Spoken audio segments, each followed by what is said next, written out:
Hi everyone and welcome back to another video. So if Perplexity AI is not working properly, not loading, not responding, or showing errors, don't worry.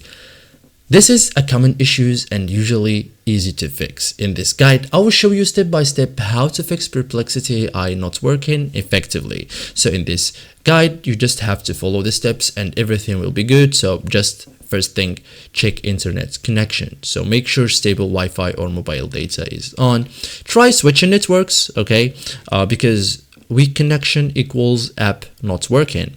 You can also refresh or restart. So on browser, for example, just tap reload here on your page, okay?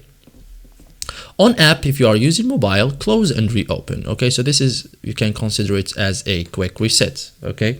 Or quick reset. Check server status. So if servers are down, Perplexity won't work. Wait until, wait and you can try later, okay?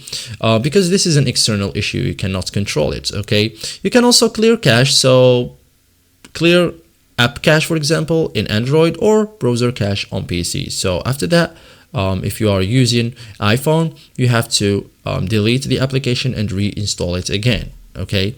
You can also log out and log back in. So you can sign out, for example, and after that, log back in again, okay? So this reset session. You can also update the application if you are using the phone. So go to App Store or Play Store depending on your phone. Install latest version. This this move can fixes the bugs, okay? So thank you guys for watching this video and see you in the next tutorial.